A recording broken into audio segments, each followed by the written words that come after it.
경제브리핑 불편한 진실이 여러분의 확실한 두통 치료제가 되어드리겠습니다. 경제 뉴스가 연예 뉴스처럼 쉽게 들리는 그날까지. 경제브리핑 불편한 진실. 경제브리핑 불편한 진실 1월 16일 순서 시작하겠습니다. 요즘 나라가 장난이 아니게 떠들썩하죠. 뭐 가상화폐다, 부동산이다, 뭐 이런 얘기가 뭐 점심시간마다 얘기하더라고요. 그런데 정작 중요한 게 얘기가 안 되고 있어. 그래서 저희가 오늘 그 얘기를 좀 드릴까 합니다. 정작 중요한 게 뭘까요? 통일? 뭐 비슷한 거예요. 저희도 깜빡 잊고 있었는데 제 페이스북 지인이 이런 얘기 왜 경불진에서 안 해주시냐 이렇게 질문을 하셔가지고 저희도 이거 왜 우리가 놓쳤었지? 뭐 이런 생각을 했던 게 있는데, 예전부터 이런 얘기 많았죠. 독립운동을 하면 3대가 망한다. 그렇죠. 일제강점기 때부터 이런 얘기들이 지금까지도 이어져 오고 있는데, 이 악순환의 고리를 끊겠다. 문재인 대통령이 예전에 한번 얘기를 하셨어요. 네. 실질적인 조치가 드디어 취해졌다고 합니다. 국가보훈처가 밝혔는데요. 생활 형편이 어려운 독립유공자 자녀, 손자녀에 대해서요, 생활지원금 지급을요 15일부터, 그러니까 어제부터죠. 어제부터 지급하기 시작했다고 합니다. 이번 지원은요, 독립운동을 하면 3대가 망한다, 이 인식을 이번 기회에 완전히 불식시키겠다, 뭐 이런 뜻이 담겨져 있대요. 그러면 도대체 이 지원 몇 명이나 받는가? 이것도 좀 궁금하실 거 아닙니까? 네. 요번 지급 대상은요 3,007분이나 된대요. 네. 생활지원금 지급액은요 소득 수준에 따라서 좀 다르다고 하는데요. 가구 소득이 기준 중위소득 50% 이하, 이것에 해당되면요 매달 46만 8천 원이 지급되고요. 70% 이하인 경우에는요 매달 33만 5천 원이 지급된다고 합니다. 그래서 1월분으로요 3,007분에게 지급되는 금액이 모두 11억 7천만 원 정도 된대요. 근데 물론 반가운 소식이지만 좀 지급액이 적지 않은가, 이런 생각은 좀 들어요. 그렇죠. 보훈처는 이번에 독립유공자 지원폭을 그래도 확대했다, 이렇게 얘기를 했다고 합니다. 왜냐하면 종전에는요 독립유공자의 자녀, 손자녀 중 한 명에게만, 전체가 아니라 한 명에게만 58만 7천 원에서 211만 7천 원 이렇게 정부 보조금이 매달 지급해 왔는데요. 하지만 앞으로는요 기존 보상금 지급 대상에 포함되지 않아 있던 독립유공자 자녀, 손자녀 중 생활이 어려운 분들에게는 다 이런 지원금을 지급할 방침이라고 해요. 네. 특히 요번에 지급 대상에 포함되신 분 중에 독립운동가 중에 이동영 선생님 아시죠? 이분은 굉장히 유명한 독립운동가신데, 이분이 신흥무관학교 만드신 분이잖아요. 그러니까요. 일제와 우리 민족이 진짜 싸울 때 가장 큰 힘을 댔던 그 학교 아닙니까? 예. 그리고 김자진 장군도 아마 여기 출신이죠? 그렇죠. 그리고 이분이 임시정부 주석도 역임하셨고요. 이동영 선생님의 손녀분이 아직 살아 계시대요. 이 A 할머니인데요. 연세가 82살이나 되셨어요. 근데 이 할머니가 지금에야 국가 보상금을 지급받기 시작했다고 합니다. 헐. 너무 늦지 않으셨습니까? 할머니 그러니까 진짜 오래 사셔야 돼요. 82세신데 한 122세까지는 사셔야겠죠. 아니 너무 심한데요? 이 보훈처 사람들 뭐 한 거예요 그동안? 그러니까요. 아무튼요, 뭐 그동안에 좀 반성을 했겠죠. 피우진 보훈처장은요 15일날 EA 할머니를 직접 찾아가서요 생활지원금을 전달했다고 합니다. 그리고 그뿐만 아니라 보훈처는요 지난해 말까지 독립유공자 자녀, 손자녀 13,640명의 신청을 받았고요. 이 중에 기초수급자 3,007명을 지급 대상으로 먼저 정했다고 해요. 나머지 신청자들에 대해서는요 현장 방문, 생활 수준 조사를 거쳐서 지원 기준에 해당할 경우 소급해서, 뭐 그때부터 지급하는 게 아니라 그 전에 못 줬던 것까지 소급해서 지급할 계획이라고 합니다.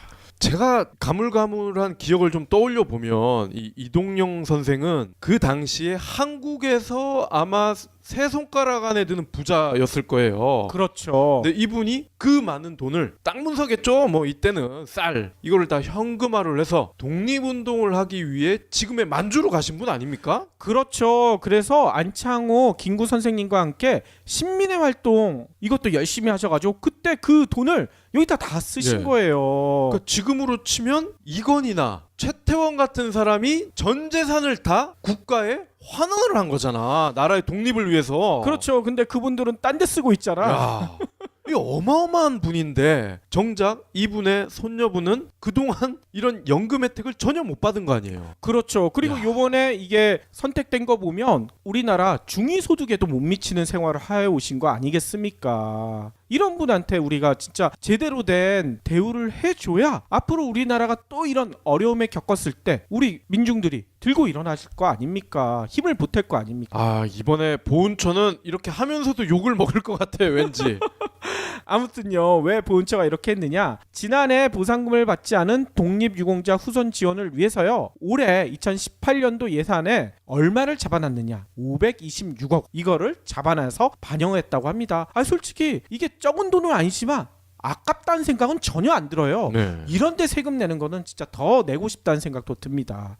그리고 아까 얘기 드렸듯이 문 대통령이요, 지난해 6월 62회 현충일 추념사에서 이런 얘기를 하셨잖아요. 독립운동을 하면 3대가 망하고 친일을 하면 3대가 흥한다는 뒤집혀진 현실이 아직도 여전한데 앞으로는 애국이 보상받는 나라를 만들어 나가겠다, 이런 얘기를 하셨잖아요. 네.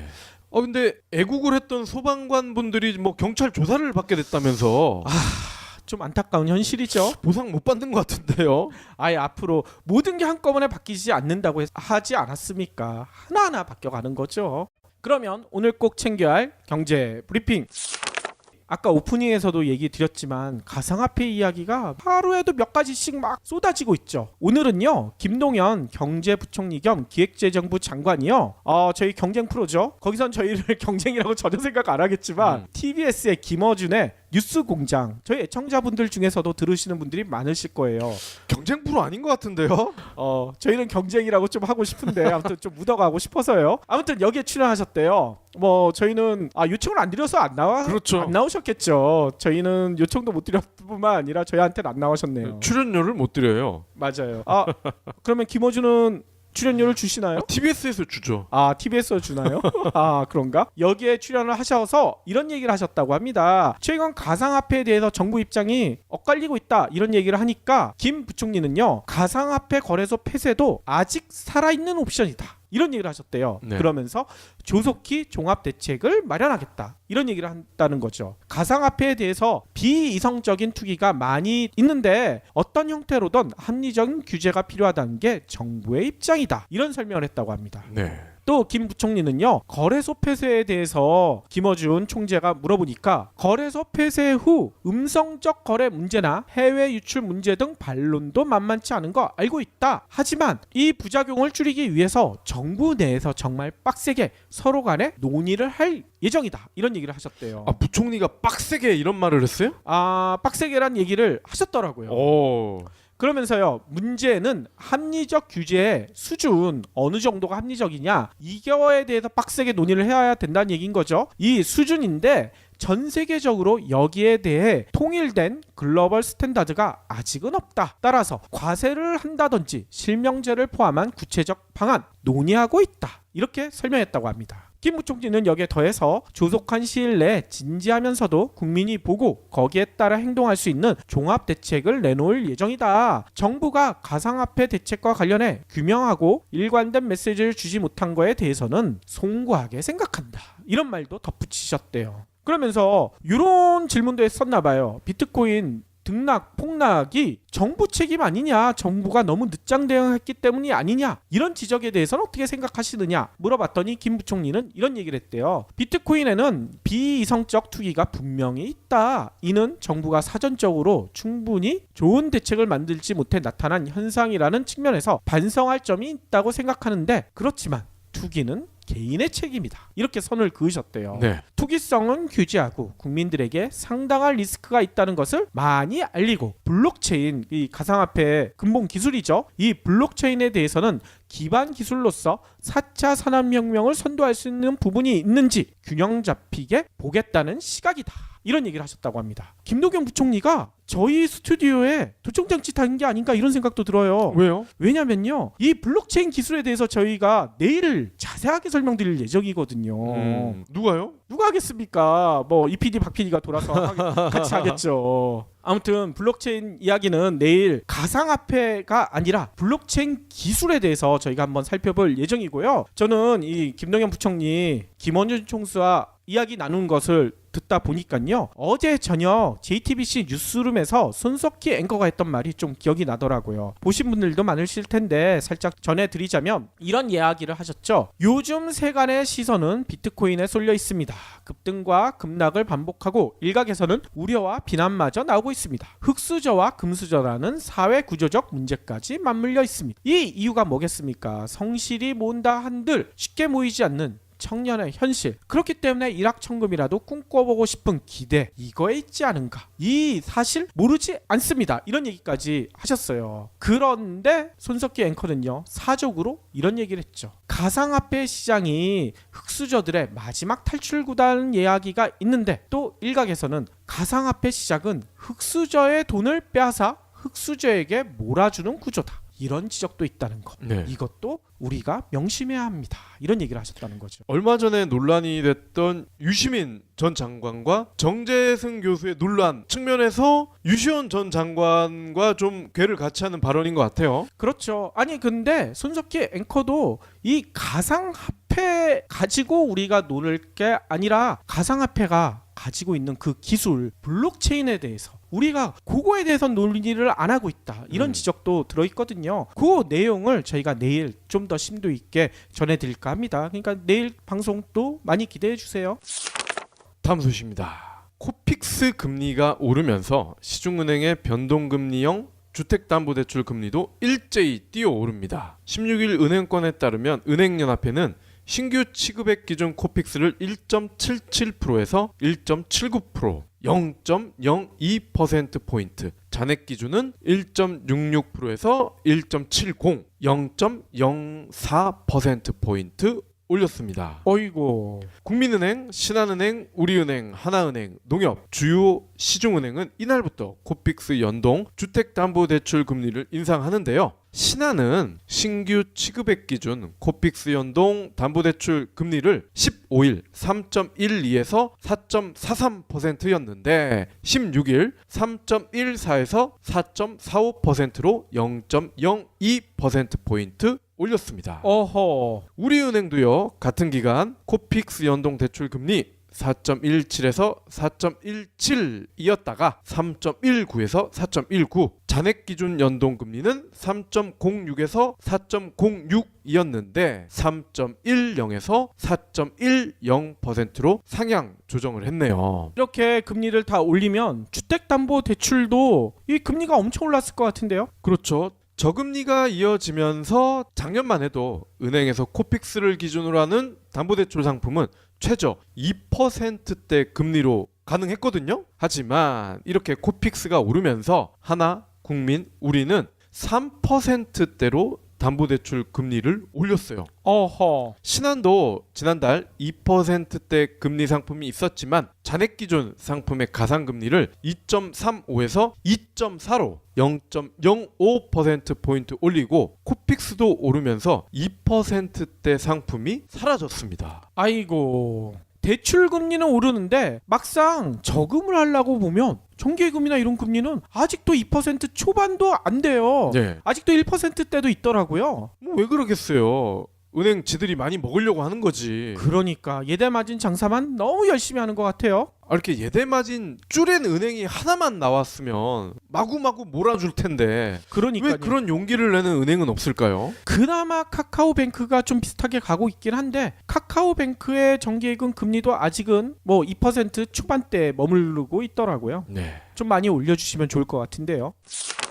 최근 정부와 통신업계 간의 힘겨루기가 엄청 가열되고 있다, 이런 얘기들 많이 들어보셨죠? 네. 왜냐하면 정부에서는 가계통신비 어떻게든 줄여보겠다고 하는데 통신업계가 이거를 말도 안 되는 소리, 우리 장사 뭐 어떻게 해먹으란 얘기냐, 반발하고 있잖아요. 그래서 이런 얘기도 있다고 합니다. 오늘 한겨레가 전한 소식인데요. 정부가 이렇게 압박하니까 LG U+가 살짝 손을 들었어요. 휴대폰 사시거나 뭐 요금 가입할 때 단말기 지원금, 그러니까 기존의 보조금 대신 요금 할인을 선택하는 그런 분들이 점점 늘어나고 있죠. 네. 근데 요금 할인율이 원래 20%에서 25%로 지난해 9월부터 올렸잖아요. 네. 근데 약정 기간이 많이 남아있는 사람들은 25% 약정이 끝나야지 올릴 수가 있었어요. 이것 때문에 좀 불만이 많았는데 LG U+가요. 남은 약정 기간에 상관없이 요금 할인 25%를 갈아탈 수 있도록 이렇게 조치를 취했다고 합니다. 네. 그러니까 SKT와 KT가 이거 어떻게 할까? 여기에서는 아직 이런 조치를 취하지 않았거든요. 잔여 약정 기간이 6개월 미만인 경우에만 전환할 수 있도록 하고 있었어요.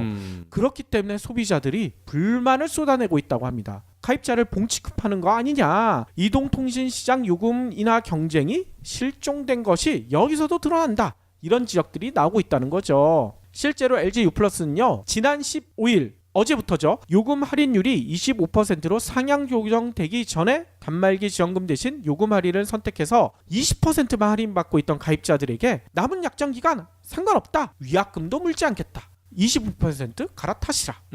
이렇게 조치를 취했다고 합니다. 역시 LG는 대체적으로 착한 편이에요. 전 계열사가. 아, 그런가요? 아무튼요, 이렇게 갈아타시고 싶으신 분은요, 대리점을 방문해서 나 25%로 갈아타겠소 얘기해도 되고요, 고객센터로 전화를 해도 된다고 합니다. 그러면 선택 약정 할인 재약정을 신청하면 이렇게 갈아탈 수가 있대요. 하지만 경쟁 사업자인 SKT, KT는 여전히 남은 약정 기간이 6개월 미만인 경우에만 위약금 없이 갈아타게 하고요. 6개월 이상인 경우에는 어떻게 하느냐? 위약금을 엄청 물어야 돼요. 저 같은 경우에도 아직 약정 기간이 7개월, 8개월 정도 남아있거든요. 위약금이 한 10몇만 원이야.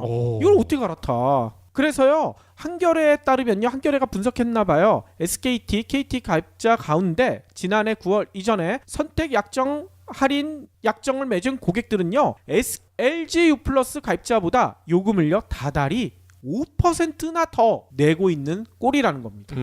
이거 호갱 잡힌 거 아닙니까?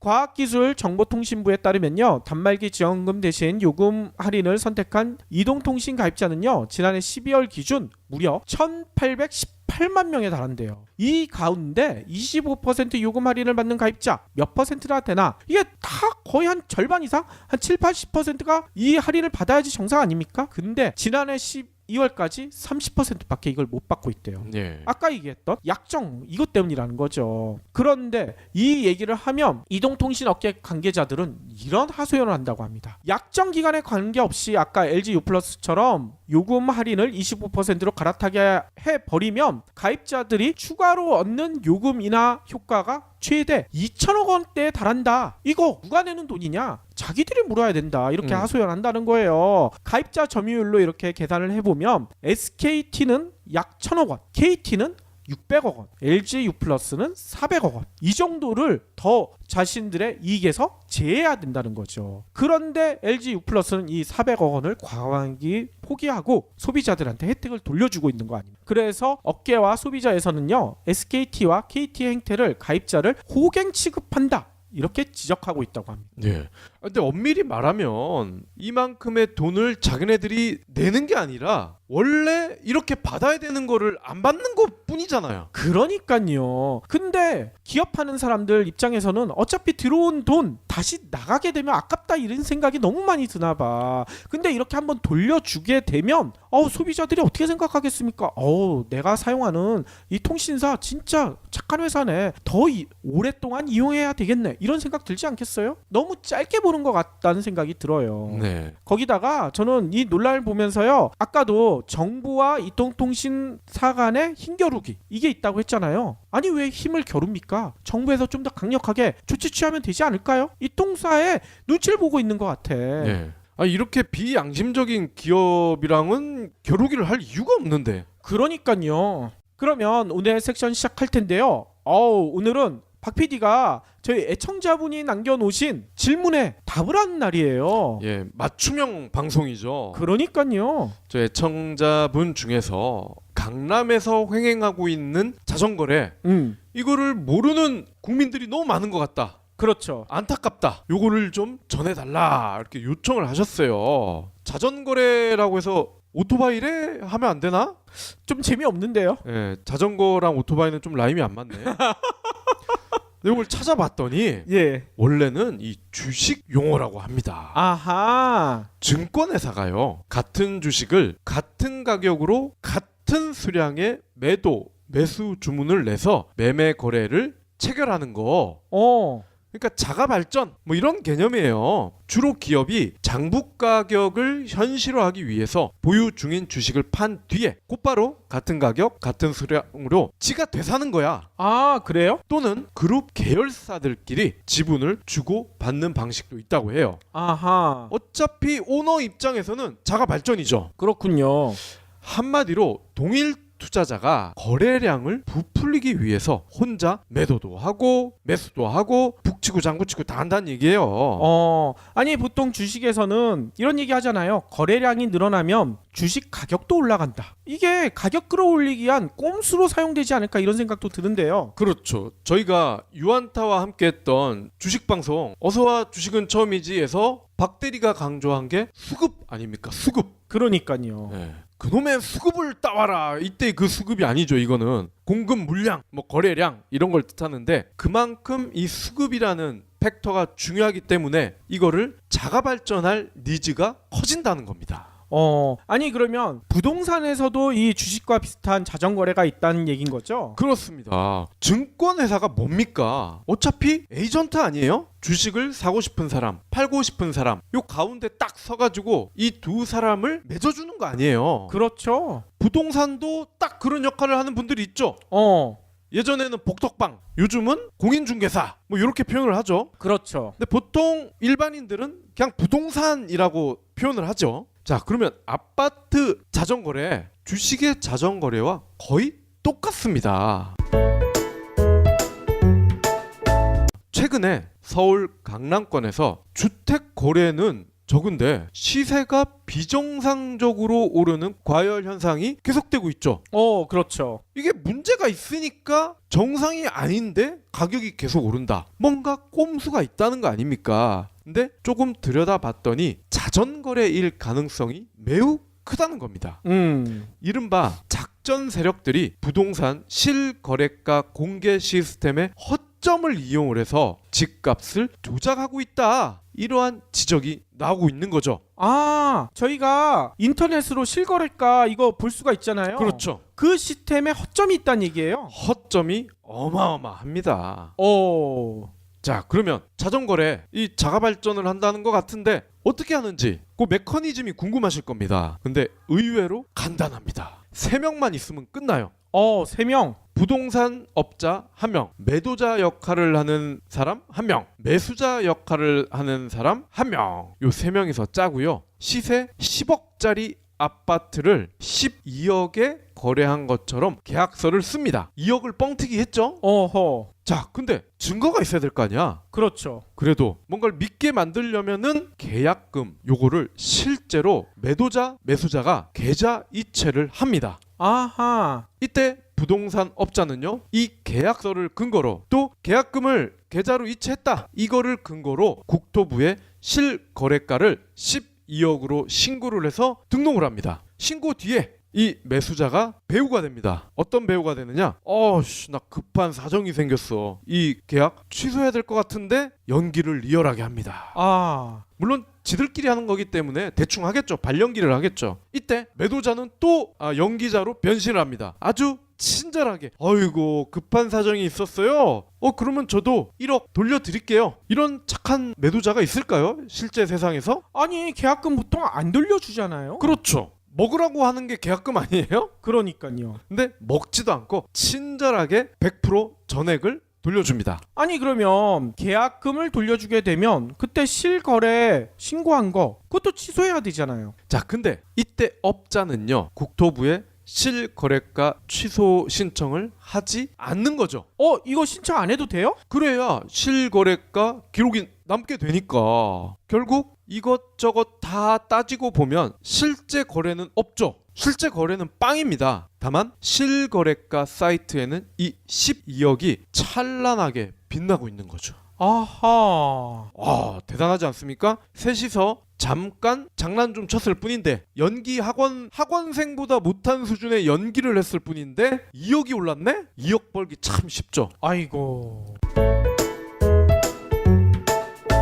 매수자가요 60일 이내에 거래가를 신고해야 하는 의무가 있다고 합니다. 예. 뭐 이거는 이해가 돼요. 당연히 의무가 있겠죠. 그런데 취소를 할 수 있는 기간도요 60일 이내에 언제든지 가능하다는 거예요. 아니 그렇게 되면 이게 부동산 같은 경우에는 뭐 사고 팔고 할 때 세금이 엄청 붙잖아요. 그렇죠. 이 세금 문제는 상관이 없나요?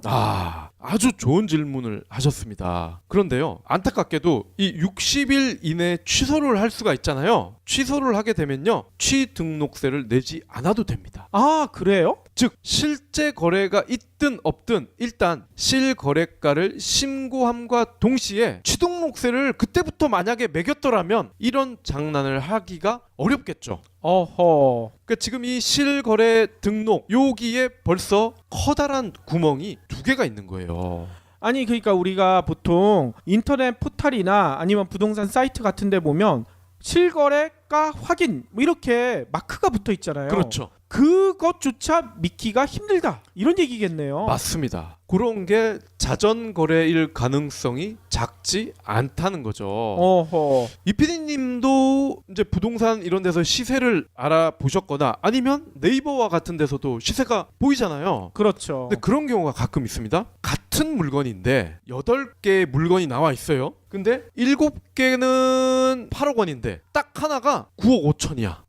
같은 집인데 그렇죠. 이런 경우 아마 보셨을 겁니다. 이런 경우에는 10중 8구 자전거래 매물이라는 거죠. 그렇군요. 아니 그러면 국토부에서도 이런 일이 있다는 걸 설마 모르진 않을 것 같아요. 네. 이런 거 단속 안 하나요? 국토부도 아마 알고 있을 겁니다. 하지만 의지가 없다고 봐야죠.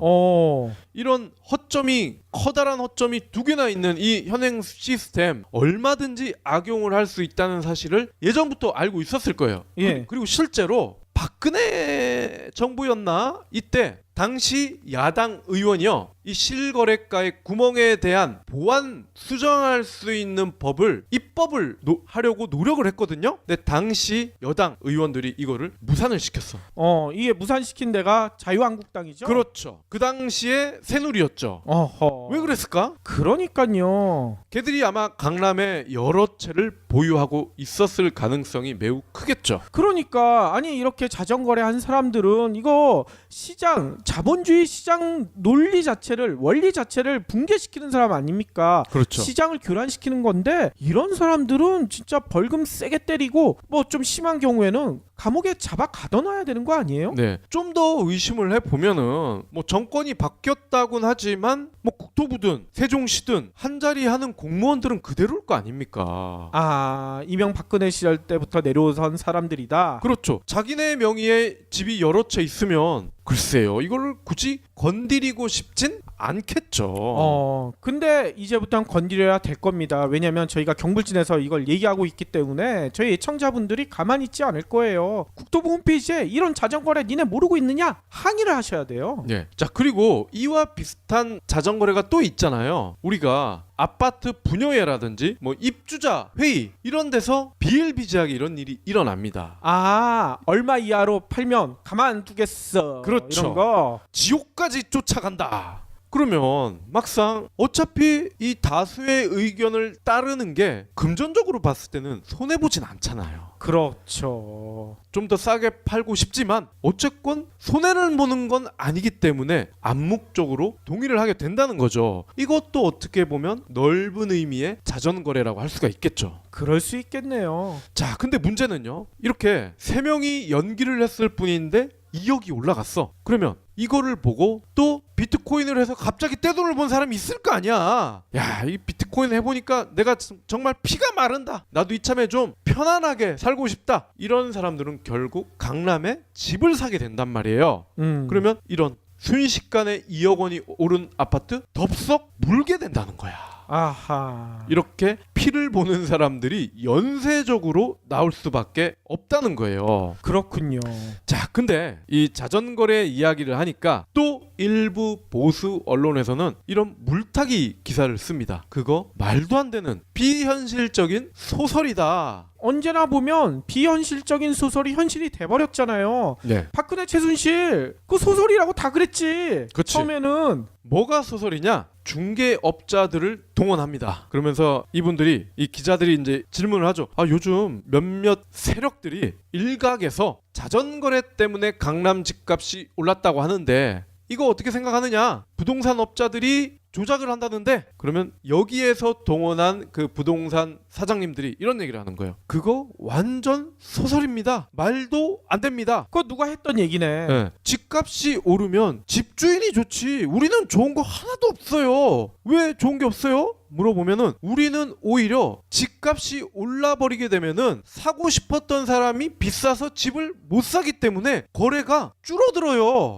에헤이, 말도 안 돼. 매도자와 매수자가 거래에 합의를 해서 계약서를 쓰는 와중에도 그 순간에도 누군가 옆동에 연기를 잘해서 1억이 올라가게 되면 매도자들이 계약서를 쓰는 와중에 찢어버리는데요.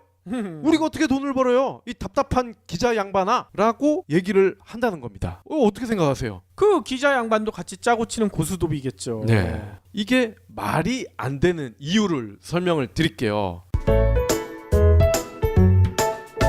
첫째, 집값이 높을수록 이 부동산 중개업자들은 수수료를 많이 받습니다. 그렇죠. 뭐 전세나 매매해 보신 분들은 알 거예요. 가격이 이렇게 정해져 있죠. 각 스텝마다. 자, 그리고 강남과 같은 아주 미친 시장의 경우에는 미친 예외적인 룰이 있어요. 매도자와 부동산 중개업자가 사전에 암묵적인 계약을 맺습니다. 지금 우리가 10억에서 발령기를 해서 12억으로 올라가면 어떤 바보 같은 사람이 그거를 물면, 도장을 찍으면 당신에게 프리미엄으로 얼마를 더 주겠다. 사전에 다 이면 계약을 따로 합니다. 그러니까요. 충분히 그럴 가능성이 있죠. 집값이 올라서 거래가 끊어진다? 그렇지가 않죠. 이렇게 눈먼 돈을 가지고 있는 사람들, 또는 지방에 예전부터 땅이 많았는데, 집이 많았는데 지방 땅값, 아파트값 계속 떨어지니까 안 되겠다, 지방 거 다 처리하고 강남에 올빵해야 되겠다, 이런 사람들이 순식간에 가격이 오른 강남의 아파트를 덥석 물게 된단 말이에요. 수요가 없을 수가 없습니다. 그렇죠. 게다가 이런 의혹 제기하시는 분들도 계세요. 요즘 부동산 강남 같은 데 가보면 그냥 문 닫고 쉬는 데들이 많대요. 왜냐하면 1년에 한두 건만 하면 먹고 사는데 지장이 없다는 거예요. 그렇기 때문에 한두 건, 아까 얘기했던 박 PD가 얘기했던 그런 건 한두 건만 하면 일을 할 필요가 없지. 그렇기 때문에 이 사람들은요, 뭐 거래가 자주 일어나는 거, 이런 거가 중요한 게 아니라, 그렇죠. 한두 건만 어떻게든 자전거래로 성사시켜 놓으면 1년 동안 그냥 놀러 다니면 된다는 그런 얘기를 하시는 분들도 계시거든요. 맞습니다. 그리고 우리가 뭔가 수상할 때는 그들의 입장에서 생각을 해보면 답이 나옵니다. 방금 이 순식간에 2억을 튀겼던 이 연기자들 한번 생각을 해보자고요, 우리가. 그러면 이 매도자 연기자, 이 사람은 과연 강남의 아파트를 한 채만 가지고 있을까요? 제가 알기로는 강남의 실제 아파트들의 주인의 3분의 1은 거기에 살고 있지 않는 사람들이에요. 그렇죠. 즉, 2채 이상 다주택자일 가능성이 큽니다. 그러면 매도자 역할을 한 이 아저씨, 부동산 중개업자 역할을 하는 이분에게 한 채만 맡겼을까요? 아니라는 겁니다. 여러 채를 맡기고, 그러면 그럴수록 이 중개업자가 가져갈 수 있는 몫은 훨씬 더 커지게 됩니다. 그렇죠. 그렇기 때문에 이 부동산 업자는요, 약자, 그러니까 새로 아파트를 사는 사람보다는 기존에 물건을 가지고 있는 매도자의 편에 설 수밖에 없다는 거죠. 그렇죠. 매도자가 유리하면 자기도 유리해지는 겁니다. 그러니까 이러한 계약, 거래는 애초부터 비대칭한 거예요. 정보 자체도 비대칭하고 권력 자체도 비대칭하기 때문에 집을 사는 사람 입장에서는 뭘 하든 간에 손해를 볼 수밖에 없는 구조라는 거죠. 그러니까요. 아무튼 이렇게 자전거래가 횡행하고 있을 가능성이 상당히 높은데, 이건 막을 수 있는 뭐 뾰족한 수 같은 건 따로 없을까요? 가장 확실한 거는요, 지금 실거래가 이 기준이 신고 그 시점이란 말이에요. 그렇죠. 근데 이렇게 이 맹점을 이용을 해서 취소를 해버린 다음에 냅두면 그 기록이 계속 남는다고 말씀을 드렸잖아요. 신고 시점이 아니라 진정한 계약이 끝난 다음. 이걸 어떻게 알 수가 있습니까? 우리가 취등록세를 내면 이건 진정한 계약이 끝난 거 아니겠어요? 쉽게 얘기하면 등기가 완료된 다음. 맞습니다. 등기 완료 시점 그 가격을 실거래가 기준으로 삼아야 된다는 거죠. 맞아요. 그렇게 하고요. 또 이런 것도 좀 했으면 좋겠어요. 파파라치 이거에 대해서 나쁘게 생각하시는 분들도 많지만 이 파파라치가 도입되면서 그 관련된 부정부패는 조금 줄어든다. 많이도 줄어든다. 이런 얘기들 많잖아요. 그렇죠. 여기에도 자전거래하는 사람들에 대해서 파파라치 제도를 좀 도입해서 국토부에서 그만큼 상금을 주는 거야. 이 자전거래 의혹이 있는 거 잡아와라. 그러면 이런 게 좀 줄어들지 않을까 이런 생각도 들거든요. 예. 그리고 제 기억에 싱가포르였나 이런 선진국에서는요 다른 건 그냥 됐고 집을 사고 팔 때 입력을 하거나 이렇게 할 때는요 반드시 국가의 기관을 통해서만 공증된 그런 인력에 의해서만 등록을 하게끔 돼 있어요. 그렇죠. 이렇게 일반인들이 뭐 부동산 중개업자가 실거래가를 등록하는 게 아니라 우리로 치면은 그와 관련된 공무원들, 이 공무원들이 국토부의 홈페이지에 직접 등록을 하게끔 이런 시스템을 운영을 하고 있다는 거예요. 그렇죠. 그러면 장난치기가 어렵겠죠. 맞습니다. 국토부에서도 뭐 집값잡겠다 여러 가지 이야기 대책 내놓고 계시는데요. 이 자전거래 의혹이 나오고 있지 않습니까? 이거를 확실히 막을 수 있는 그런 대책도 빨리 좀 내놔주시길 부탁드리겠습니다. 예. 그리고 이게 매매에 국한되는 것도 아니에요. 전세도 마찬가지로 이렇게 자전거래를 많이 하고 있고요. 이런 분들 계실 거야.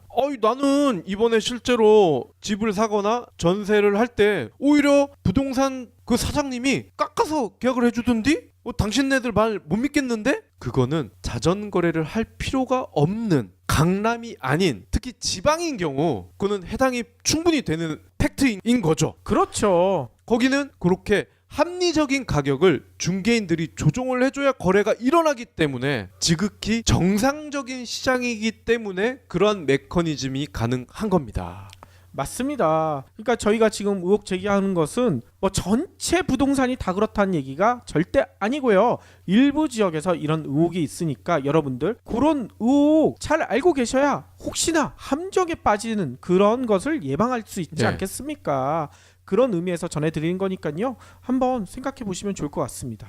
이 자전거래가 이루어지는 곳으로 의심되는 곳은 미친 시장이기 때문에 뭐 부러워할 필요도 없고요. 아예 관심을 갖지 않는 게 최고입니다. 그렇죠. 그리고 혹시 저희 애청자분들 중에 이런 비슷한 자전거래 의혹이 있는 경우를 당하신 분들은요. 저희 게시판이나 이런데 아니면 저희 메일로 또 좀 알려주시면 좋을 것 같아요. 저희가 다시 한번 전해드리도록 하겠습니다. 예. 그리고 마지막으로 우리 방송을 듣고 항의 글을 남기려고 하는 이 부동산 중개인분들 제가 요 한마디만 하고 방송을 끝내도록 하겠습니다. 제가 얼마 전에도 이 부동산을 갔어요. 저희가 이제 전세가 곧 돌아오니까 만기가. 근데 제가 딱 들어갔을 때 거기 사장님이 이제 통화를 막 끝내려는 즈음이었던 것 같아요. 마지막 마디가 이거였어요. 아유 사장님 좀만 기다리시면 제가 한 5천 더 받아드릴 수 있어요. 좀만 기다려보세요. 뭘 기다리라고 한 걸까요? 5천을 뭐 게임 머니를 더 받아준다는 얘기겠죠. 5천을 뭐 위조 지폐를 가져오겠다는 걸까요? 참고로 박PD는 강남에 살진 않는데 그러니까 5천인 거죠. 강남에 살았으면 2, 3억이었겠죠.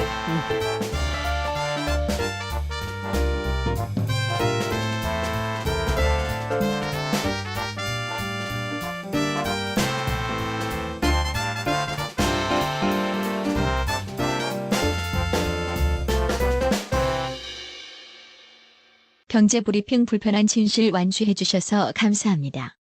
하트 투첩, 댓글 남기기, 계좌 후원 등 다양한 방법으로 힘을 보태주세요. 계좌 정보는 경제브리핑 팟빵 공지 코너에 있습니다. 여러분의 응원, 콘텐츠로 보답하겠습니다.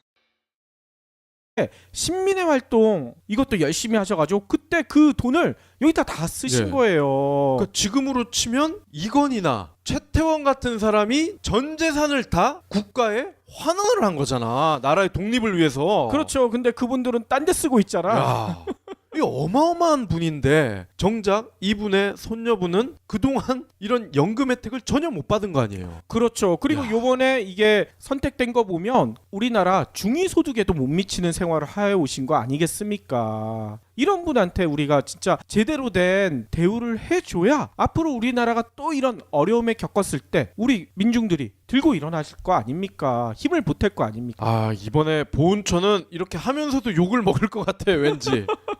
아무튼요, 왜 보훈처가 이렇게 했느냐? 지난해 보상금을 받지 않은 독립유공자 후손 지원을 위해서요, 올해 2018년도 예산에 얼마를 잡아놨느냐? 526억. 이거를 잡아놔서 반영했다고 합니다. 아, 솔직히 이게 적은 돈은 아니지만 아깝다는 생각은 전혀 안 들어요. 네. 이런데 세금 내는 거는 진짜 더 내고 싶다는 생각도 듭니다. 그리고 아까 얘기 드렸듯이 문 대통령이요, 지난해 6월 62회 현충일 추념사에서 이런 얘기를 하셨잖아요. 독립운동을 하면 3대가 망하고 친일을 하면 3대가 흥한다는 뒤집혀진 현실이 아직도 여전한데 앞으로는 애국이 보상받는 나라를 만들어 나가겠다, 이런 얘기를 하셨잖아요. 네. 근데 애국을 했던 소방관 분들이 뭐 경찰 조사를 받게 됐다면서 좀 안타까운 현실이죠. 보상 못 받는 것 같은데요. 아예 앞으로 모든 게 한꺼번에 바뀌지 않는다고 하지 않았습니까? 하나하나 바뀌어가는 거죠. 그러면 오늘 꼭 챙겨야 할 경제 브리핑. 아까 오프닝에서도 얘기 드렸지만 가상화폐 이야기가 하루에도 몇 가지씩 막 쏟아지고 있죠. 오늘은요, 김동연 경제부총리 겸 기획재정부 장관이요, 저희 경쟁 프로죠. 거기선 저희를 경쟁이라고 전혀 생각 안 하겠지만 TBS의 김어준의 뉴스공장, 저희 애청자분들 중에서도 들으시는 분들이 많으실 거예요. 경쟁 프로 아닌 것 같은데요. 저희는 경쟁이라고 좀 하고 싶은데 아무튼 좀 묻어가고 싶어서요. 아무튼 여기에 출연하셨대요. 뭐 저희는 요청을 안 드려서 안 그렇죠. 나오셨겠죠. 저희는 요청.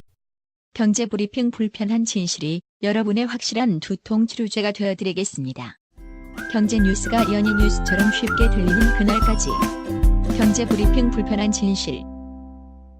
경제 브리핑 불편한 진실 1월 16일 순서 시작하겠습니다. 요즘 나라가 장난이 아니게 떠들썩하죠. 뭐 가상화폐다, 부동산이다, 뭐 네. 이런 얘기가 뭐 점심시간마다 얘기하더라고요. 그런데 정작 중요한 게 얘기가 안 되고 있어. 그래서 저희가 오늘 그 얘기를 좀 드릴까 합니다. 정작 중요한 게 뭘까요? 통일? 뭐 비슷한 거예요. 저희도 깜빡 잊고 있었는데 제 페이스북 지인이 이런 얘기 왜 경불진에서 안 해주시냐 이렇게 질문을 하셔가지고 저희도 이거 왜 우리가 놓쳤었지? 뭐 이런 생각을 했던 게 있는데, 예전부터 이런 얘기 많았죠. 독립운동을 하면 3대가 망한다. 그렇죠. 일제 강점기 때부터 이런 얘기들이 지금까지도 이어져 오고 있는데 이 악순환의 고리를 끊겠다, 문재인 대통령이 예전에 한번 얘기를 하셨어요. 네. 실질적인 조치가 드디어 취해졌다고 합니다. 국가보훈처가 밝혔는데요, 생활 형편이 어려운 독립유공자 자녀, 손자녀에 대해서요, 생활지원금 지급을요 15일, 그러니까 어제부터 지급하기 시작했다고 합니다. 이번 지원은요, 독립운동을 하면 3대가 망한다, 이 인식을 이번 기회에 완전히 불식시키겠다, 뭐 이런 뜻이 담겨져 있대요. 그러면 도대체 이 지원 몇 명이나 받는가? 이것도 좀 궁금하실 거 아닙니까? 네. 요번 지급 대상은요 3,007분이나 된대요. 네. 생활지원금 지급액은요 소득 수준에 따라서 좀 다르다고 하는데요, 가구 소득이 기준 중위소득 50% 이하, 이것에 해당되면요 매달 46만 8천 원이 지급되고요, 70% 이하인 경우에는요 매달 33만 5천 원이 지급된다고 합니다. 그래서 1월분으로요 3,007분에게 지급되는 금액이 모두 11억 7천만 원 정도 된대요. 근데 물론 반가운 소식이지만 좀 지급액이 적지 않은가, 이런 생각은 좀 들어요. 그쵸. 보훈처는 이번에 독립유공자 지원폭을 그래도 확대했다, 이렇게 얘기를 했다고 합니다. 왜냐하면 종전에는요 독립유공자의 자녀, 손자녀 중 한 명이죠, 이 블록체인에 대해서는 기반 기술로서 4차 산업혁명을 선도할 수 있는 부분이 있는지 균형 잡히게 보겠다는 시각이다, 이런 얘기를 하셨다고 합니다. 김동연 부총리가 저희 스튜디오에 도청장치 탄 게 아닌가, 이런 생각도 들어요. 왜요? 왜냐면요, 이 블록체인 기술에 대해서 저희가 내일 자세하게 설명드릴 예정이거든요. 누가요? 누가 하겠습니까? 뭐 이 PD 박 PD가 돌아서 같이 하겠죠. 아무튼 블록체인 이야기는 내일 가상화폐가 아니라 블록체인 기술에 대해서 저희가 한번 살펴볼 예정이고요. 저는 이 김동연 부총리, 김원준 총수와 이야기 나눈 것을 듣다 보니까요. 어제 저녁 JTBC 뉴스룸에서 손석희 앵커가 했던 말이 좀 기억이 나더라고요. 보신 분들도 많으실 텐데 살짝 전해드리자면 이런 이야기를 하셨죠. 요즘 세간의 시선은 비트코인에 쏠려 있습니다. 급등과 급락을 반복하고 일각에서는 우려와 비난마저 나오고 있습니다. 흑수저와 금수저라는 사회 구조적 문제까지 맞물려 있습니다. 이 이유가 뭐겠습니까? 성실히 모은다 한들 쉽게 모이지 않는 청년의 현실, 그렇기 때문에 일확천금이라도 꿈꿔보고 싶은 기대, 이거에 있지 않은가. 이 사실 모르지 않습니다. 이런 얘기까지 하셨어요. 그런데 손석희 앵커는요, 사적으로 이런 얘기를 했죠. 가상화폐 시장이 흑수저들의 마지막 탈출구다는 이야기가 있는데, 또 일각에서는 가상화폐 시장은 흑수저의 돈을 빼앗아 흑수저에게 몰아주는 구조다, 이런 지적도 있다는 것. 네. 이것도 우리가 명심해야 합니다.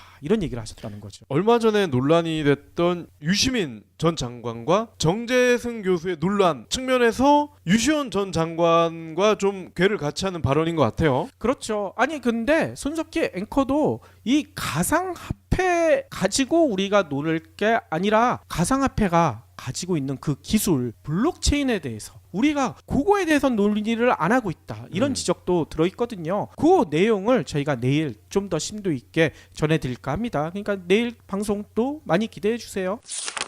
다음 소식입니다. 코픽스 금리가 오르면서 시중은행의 변동금리형 주택담보대출 금리도 일제히 뛰어오릅니다. 16일 은행권에 따르면 은행연합회는 한 명에게만, 전체가 아니라 한 명에게만 58만 7천 원에서 211만 7천 원, 이렇게 정부 보조금이 매달 지급해 왔는데요. 하지만 앞으로는요, 기존 보상금 지급 대상에 포함되지 않아 있던 독립유공자 자녀, 손자녀 중 생활이 어려운 분들에게는 다 이런 지원금을 지급할 방침이라고 해요. 네. 특히 요번에 지급 대상에 포함되신 분 중에 독립운동가 중에 이동영 선생님 아시죠? 이분은 굉장히 유명한 독립운동가신데, 이분이 신흥무관학교 만드신 분이잖아요. 그러니까요. 일제와 우리 민족이 진짜 싸울 때 예. 가장 큰 힘을 댔던 그 학교 아닙니까? 예. 그리고 김자진 장군도 아마 여기 출신이죠? 그렇죠. 그리고 이분이 임시정부 주석도 역임하셨고요. 이동영 선생님의 손녀분이 아직 살아 계시대요. 이 A 할머니인데요. 연세가 82살이나 되셨어요. 근데 이 할머니가 지금에야 국가 보상금을 지급받기 시작했다고 합니다. 헐. 너무 늦지 않으셨습니까? 할머니 그러니까 진짜 오래 사셔야 돼요. 82세신데 한 122세까지는 사셔야겠죠. 아니 너무 심한데요? 이 보훈처 사람들 뭐 한 거예요 그동안? 그러니까요. 아무튼요, 뭐 그동안에 좀 반성을 했겠죠. 피우진 보훈처장은요, 15일 날 EA 할머니를 직접 찾아가서요, 생활지원금을 전달했다고 합니다. 그리고 그뿐만 아니라 보훈처는요, 지난해 말까지 독립유공자 자녀, 손자녀 13,640명의 신청을 받았고요. 이 중에 기초수급자 3,007명을 지급 대상으로 먼저 정했다고 해요. 나머지 신청자들에 대해서는요, 현장 방문, 생활 수준 조사를 거쳐서 지원 기준 해당할 경우 소급해서, 뭐 그때부터 지급하는 게 아니라 그 전에 못 줬던 것까지 소급해서 지급할 계획이라고 합니다.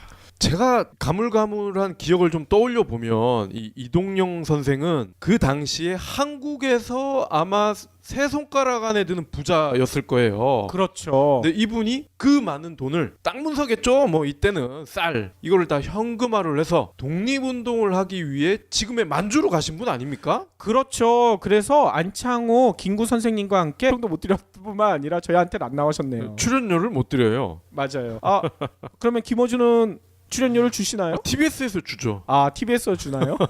그런가? 여기에 출연을 하셔서 이런 얘기를 하셨다고 합니다. 최근 가상화폐에 대해서 정부 입장이 엇갈리고 있다, 이런 얘기를 하니까 김 부총리는요, 가상화폐 거래소 폐쇄도 아직 살아있는 옵션이다, 이런 얘기를 하셨대요. 네. 그러면서 조속히 종합대책을 마련하겠다, 이런 얘기를 한다는 거죠. 가상화폐에 대해서 비이성적인 투기가 많이 있는데 어떤 형태로든 합리적인 규제가 필요하다는 게 정부의 입장이다, 이런 설명을 했다고 합니다. 네. 또 김 부총리는요, 거래소 폐쇄에 대해서 김어준 총재가 물어보니까 거래소 폐쇄 후 음성적 거래 문제나 해외 유출 문제 등 반론도 만만치 않은 거 알고 있다. 하지만 이 부작용을 줄이기 위해서 정부 내에서 정말 빡세게 서로 간에 논의를 할 예정이다. 이런 얘기를 하셨대요. 아, 부총리가 빡세게 이런 말을 했어요? 빡세게란 얘기를 하셨더라고요. 오.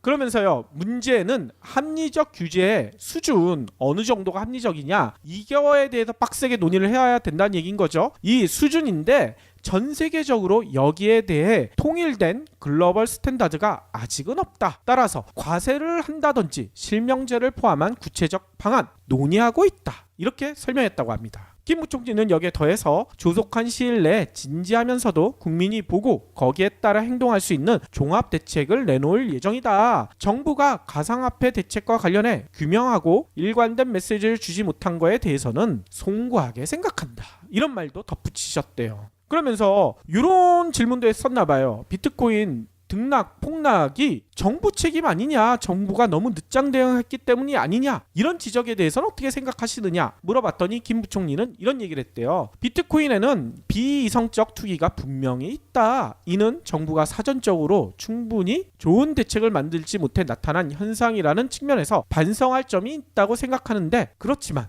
투기는 개인의 책임이다. 이렇게 선을 그으셨대요. 네. 투기성은 규제하고 국민들에게 상당한 리스크가 있다는 것을 많이 알리고 블록체인, 이 가상화폐 근본 기술